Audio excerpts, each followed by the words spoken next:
I'm Rich Cooper of Space Foundation. As Tom said, I have the pleasure of being a part of a great team that puts this program together and gets to see and bring the world together. But first off, I want to thank the Space Command leadership who worked with us to, again, address a situation that we had. And we're very grateful for their support and grateful for the opportunity to talk to Master Guns here. Excited about that. As Tom said, this is the first time we've done one of these types of keynotes. And again, one of the things that's really great about Space Symposium is the conversations that we have. And so we're going to have a little bit of that tonight. And so looking forward to this. Yeah, thank you. And again, I'm going to try to stick to the script as much as I can. Awesome. I got a lot to go over. But again, tonight we're having a conversation. And this is from a very unique perspective. When we have the Command Senior Enlisted Leader of the United States Space Command, prior to being part of Space Command, Master Guns here served with the Defense Intelligence Agency, the United States Cyber Command, as well as the National Security Agency. Now, those are all very critical and challenging places to serve. So I have to start this conversation with this question. How does a kid from a small town in New Hampshire end up as the Master Gunnery Sergeant Senior Enlisted of Space Command? That's a great question, Rich. I actually am wondering how the hell I got on this stage. You and me both. But I did love the introduction in there, and as a crisis response force, as a Marine Corps, you know, I think, rah.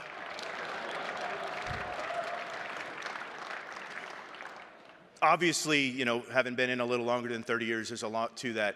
But how I ended up here is I had great leaders, I had great mentors, and I had great leadership that gave me opportunities. And so, quite frankly, a few years ago, I thought I was going to retire because my tour at Cyber Command was finishing up. And then all of a sudden, Space Command stood up and it existed. And the Marine Corps called me and they said, "You're our nominee. You're going to compete for this." And much like tonight, I thought I was the throwaway COA.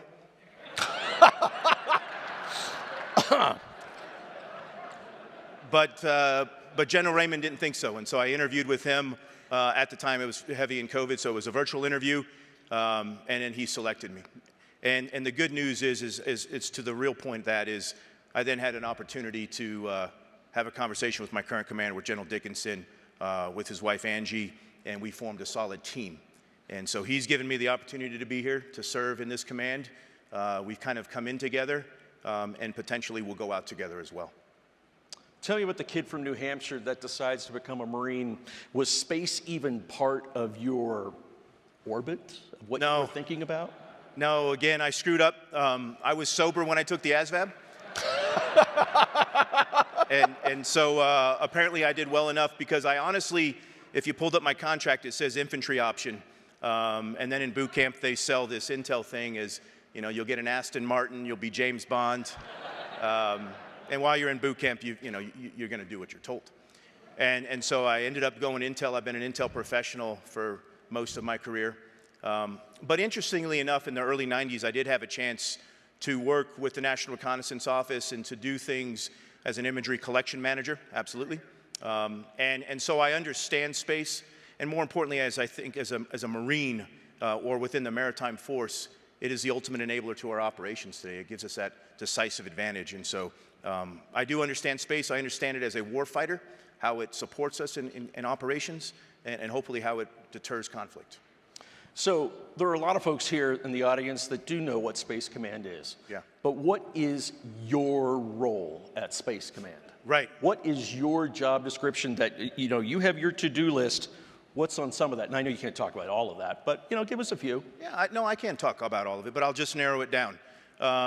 Ultimately, as the senior enlisted leader or the senior enlisted advisor, I'm there to execute the commander's intent, his strategy. One of the things we did early on when I got there is he gave me a couple of lines of effort to get after our warfighting ethos, to make sure that we understand the urgency of what we do and how it is that ultimate enabler to the warfighter. And so spending time within the command, focusing on that and that warfighting ethos. The second one was really focusing on developing joint warfighters that are space smart and space savvy, and then warfighters that are space warfighters that are joint savvy. And so it's focusing an awful lot on the professional development of our workforce, whether that's enlisted, civilian, or officer. And then there's another lane of that as well that General Dickinson has had me get after, and that is making sure our reserve and our guard, which are critical components to the command, understand his intent and guidance, where they fit in that, and how they support his decision making. I want to come back to the kid from New Hampshire. Okay. What made you say, I'm going to be a Marine? Yeah. What was there a moment, was there a person, was there someone that said, that spoke to you that said that you wanted to follow that path and be one of those few and the proud? Yeah, I think there's two answers. One was my Uncle Jerry, who was in the Marine Corps. Sadly, he took his life a few years after he retired. And so my Uncle Jerry, who inspired me, I saw him, saw what he looked like, who was proud of being a Marine, and loved what he did, had a passion and patriotism. And so that's one of them. I've also always wanted to be someone who ventured out on his own, took his own path. And I like to take the hardest path. And I believe, for me, I needed that discipline and structure and focus that the Marine Corps could give me. And that was the hardest path that I can take, and that's why I pursued this option. What does space mean to a Marine? So what does space mean to a Marine? Well, one thing I try to remind folks is I hear people talk about this new domain, is it is not new. It's been supporting warfighters for decades now. What it means to a Marine is it allows us to execute the Commandant's planning guidance. It allows us to get after supporting the maritime force, and it gives the Secretary, my commander, and others decision-making space. So we're looking at the ability to use satellite communications as we collectively deploy. And if you listen to General Dickinson this morning, he talked about mission command in that triad of triads. We have to execute mission command. We're able to use space-based capabilities, but we have adversaries that might choose to deny or degrade that. And so it's being able to use those capabilities, whether it's ISR, SATCOM, precision-guided munitions, you name it, GPS, but also being able to fight and win without it is critical. And so as we focus on the development of the joint force, we want them to understand the great capabilities that space brings, but we also need them to understand that you may have to fight and win without that. And so it's kind of a little bit of both there. You mentioned that space has been something that's supported your role and the other services, but that role has evolved dramatically, particularly over the past couple of years with the use of commercial space assets and new technologies and new services. How have you seen that evolution with the use of the commercial industry? Well, you just take the command in general, where we were a few years ago with our commercial integration cell, how the commander has generated his commercial strategy, and how our commercial integration cell has continued to grow. You can pick your conflict, you can see what's been going on in the Ukraine, and being able to tell that story to the American people because of the great capabilities of commercial space makes it a lot easier. And it's important that we can tell that story and not hide behind some of the higher classification and really exquisite things that we have. So it's an ultimate enabler. We talk about a whole of government approach a lot. In many ways, that's that whole of society approach where you have commercial, you have academia, and you have the government and our partners and allies. You put all of that together, that is a powerful weapon system. So how are you training the people under your leadership? And in fact, better yet, how are we training all of our service members in the use and application of space today? Yeah. So the way you don't do it is by accident. You build a design. And then again, that gets back to my early conversation with General Dickinson, is he gave me that line of effort, and the only thing I told him is, you're going to have to tell me to slow down. We're going to get after this. We're going to build a plan. And so we did it multiple ways. We worked with the Joint Staff to develop PME curriculum that focused on where are the gaps in the services in the Joint Force, and we started teaching it at our headquarters. That's something that I'm proud of that we do. We also have opportunities to go out. In a few weeks, I'm going to take some of my senior enlisted leaders to Vandenberg, and we're going to develop and focus and talk about warfighting and the plans that we do, so that they leave and they come back, and whether they're administrator working in the J1 or doing logistics, they have context behind what they do. And they can tell each member of their team how important it is what they do, whether they're bringing in talent or executing operations, you name it. And so it has to be by design. You have to put a plan together and decide where are the gaps and seams, how can I complement those, and develop my people. And that's the line of effort that we're getting after. You talked about the training with your people. One of the things we've heard a lot of from this stage already this week, but at the fairly recent symposiums here, is the challenge of finding that next generation of talent, those skill sets. And I'm curious, as what you do and what you and your colleagues do, are you finding the same gap, the skill gap, and talent gap that industry and government and others are facing? And if so, what should we be doing about that? So when you and I were walking up here, we just bumped into a cadet that I've been talking to today. He'll commission in 2 weeks. The guy's brilliant. I've spent some time talking to him, and we've connected on a few things. And so, one of the things General Dickinson talks about, we're hiring. So obviously there are opportunities, whether you want to call them gaps or not, but there are opportunities throughout, whether you're talking commercial space or within the Department of Defense, in uniform or out.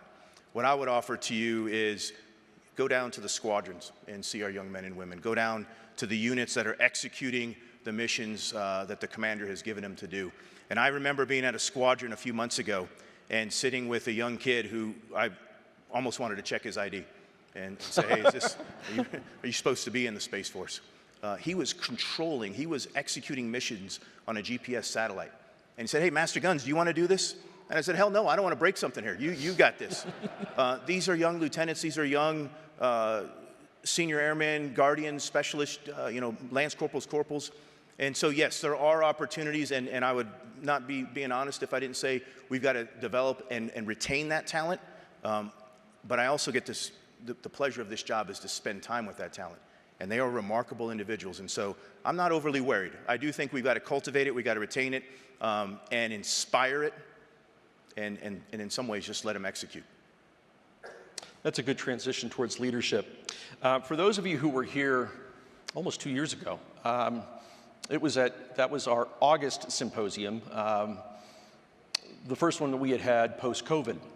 And the gentleman who stood on this stage that night for this particular dinner was General John Hyten, who was over here.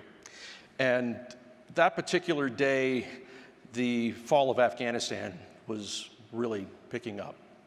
And that particular day, there was a lot of coverage about an Air Force crew that had rescued a number of the Afghan refugees. And in the chaos of what was going on at that airport, there was a point that General Hyten made about the crew that was on the plane that day and how they were trained to make the decisions that they needed to execute. Yeah. And as someone who has spent over 30 years as a developing leadership skills and a leader of others, I'm curious that when, again, you've seen people in their best and worst conditions. Tell me about the best leader you've encountered and what made them effective. Yeah, that's a hard. If you've been in 30 years, you've had your share of excellent ones. I do, and I'm not saying this, and I can't get promoted again, so I would say, the one thing I love about the relationship I've got with General Dickinson, I've got clear guidance. I know how to move out.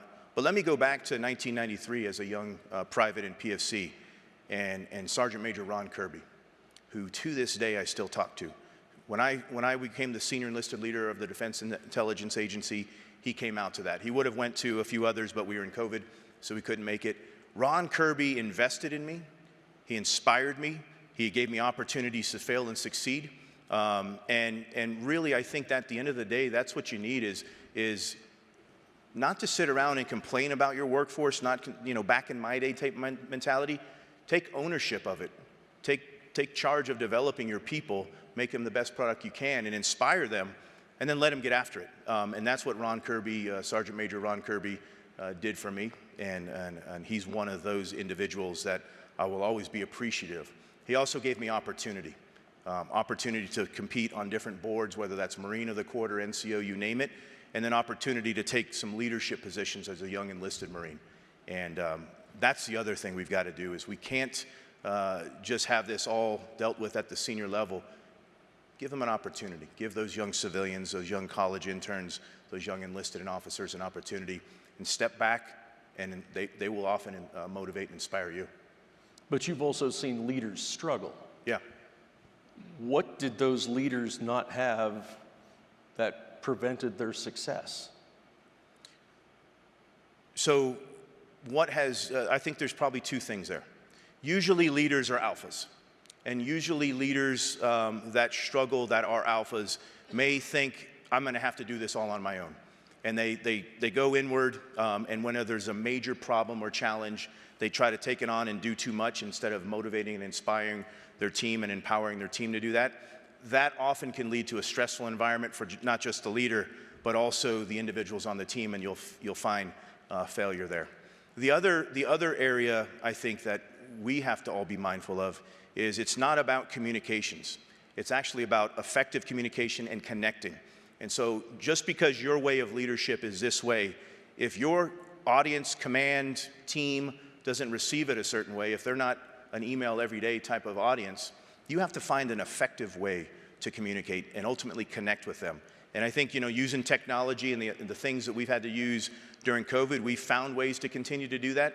But it's important that you know your team and how they receive information so that you're effective at it. You're not just putting out an email and really everyone's just deleting it because they don't read that. So were you an original alpha as that kid from a small town in New Hampshire when you joined the Marine Corps?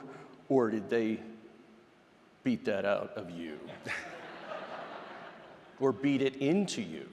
Yeah, true story. Up until about 15 years old, I was usually the tiniest and the smallest in school, which may have led to later in life, as I got into competitive powerlifting, just thinking I was still that tiny kid. The Marine Corps is the ultimate fixer, I think, of those that are wayward. And we'll leave it at that. I probably wouldn't be here right now if it hadn't been for the Corps. I live and work in Washington. That's called a dodge. Yeah. Like I told you, Rich, you can ask me anything. I know how to answer it. Mm-hmm. He's good. Okay, I'm going to continue to pull that leadership thread. Okay. Describe what leadership we need in today's space. So I don't speak for the department, but I'm in uniform, and so I would not be the one to tell commercial space how to lead. What I would say is in space, first and foremost, whether you're a guardian, an airman, a Marine, a sailor, whatever, you damn sure should be proud of what you do. Now, with that pride of what we do, we really need to not stop, but for the most part, stop hiding behind classification. We can tell our story, whether we're using commercial space, but we've got to get the joint force to understand how important that threat is and why we've got to be focused on how we're going to operate in that domain, or how that domain may be there to support them. One of the things we do at Space Command, no matter what we are talking about, the very first thing that General Dickinson will have us talk to at the right classification level is the threat. And so I think in space, if you're in uniform, it is urgency. It is making sure that the joint force, that triad that General Dickinson talked about with SOF and cyber, really understand their role in all of this and how space can enable operations, but there may be times where they're supporting space as the warfighter too. And so this is a mindset shift. For many years, space was a benign environment, and so we may not have had the urgency or the idea that someone may shoot something down in space or use a non-kinetic capability to deny and degrade the joint force, a space asset.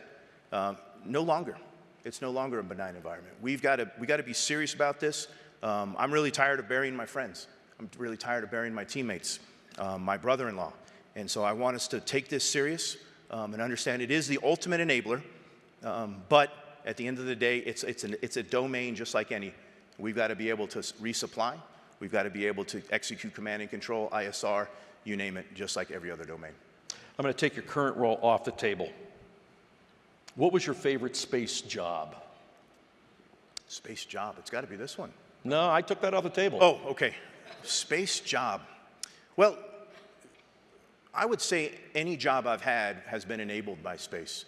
My time into CRIT Iraq, I did 13 months into CRIT in 07 and 08, and being able to effectively communicate with aircraft, being able using SATCOM, using ISR, using GPS, you name it, so that when we had to execute a medevac, we were able to do that.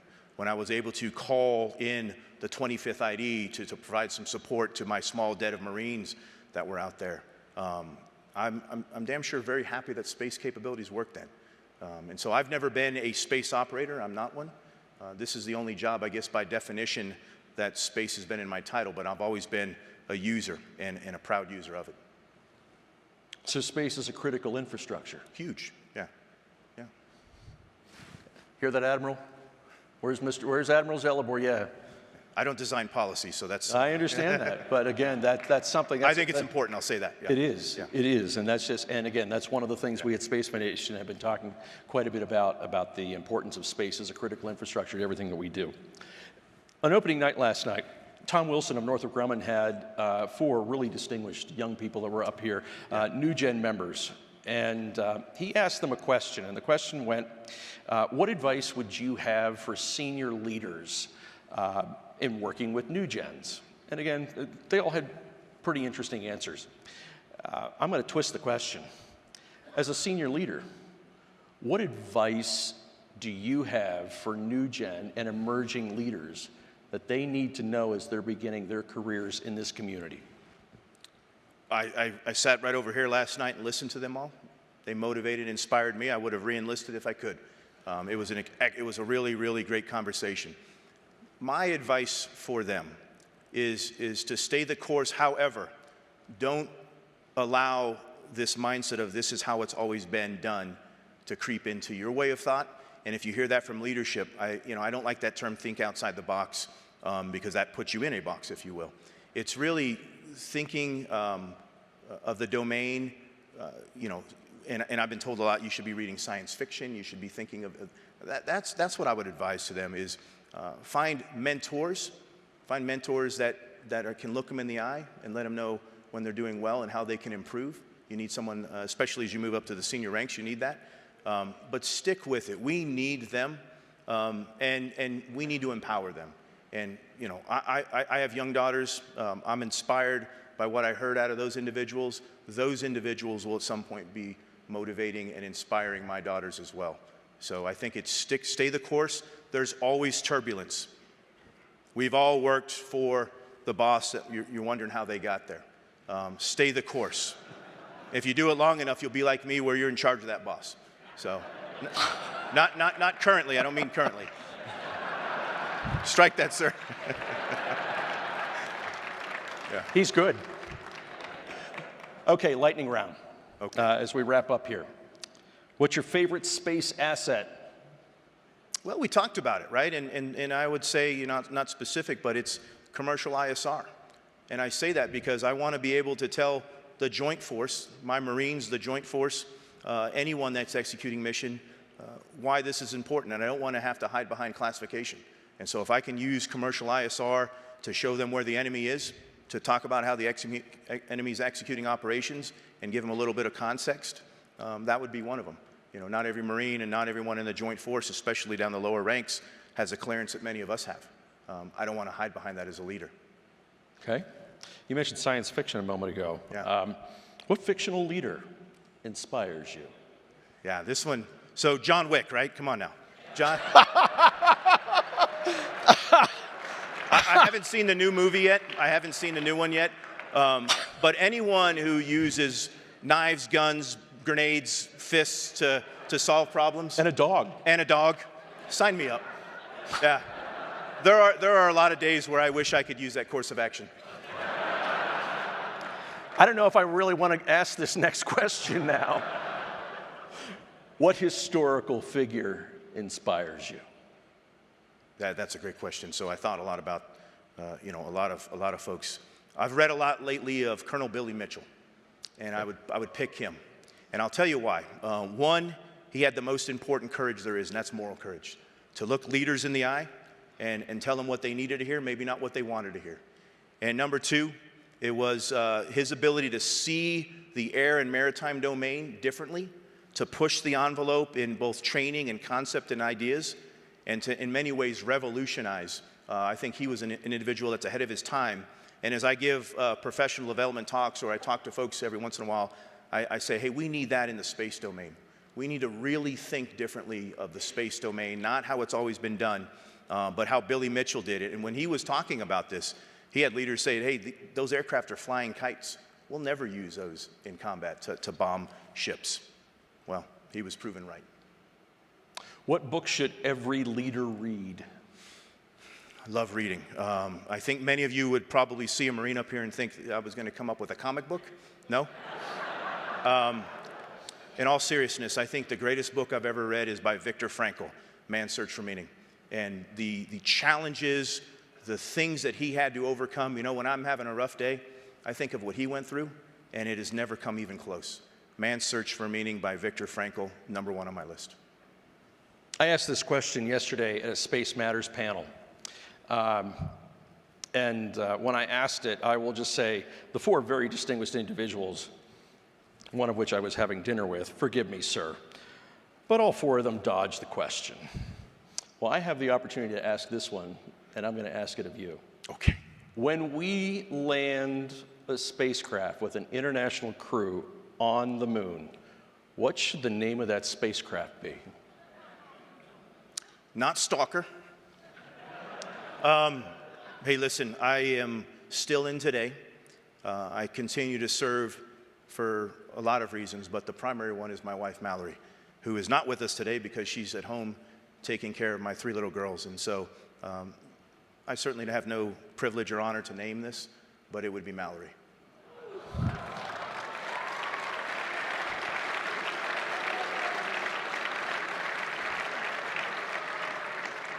Now, did any of you think when I sat up here with the Marine that we were going to have a crowd all go, "Aww"?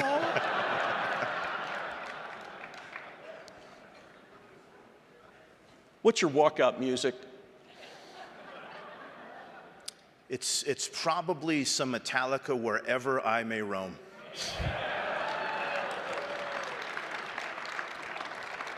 Last question. Okay. You want to get off the stage?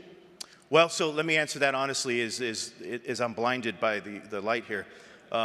One of the key attributes of being a senior enlisted leader is to being able to read the room. I imagine everyone here is ready to go home. Let's get off the stage. Ladies and gentlemen, we at Space Foundation, again, thank Space Command for giving us the opportunity to have this conversation with Master Guns tonight. Thank you for your 30-plus years of service. Thank you and Space Command for what you do and all of our service members do to protect this country and others. We are grateful for all of that. Ladies and gentlemen, I hope you've had a great evening. I hope you have an even better evening as you move through tonight and Syposium. Thank you for coming, and thank you, Raytheon, for being tonight's sponsor. Have a great night. Well, thank you. Well done.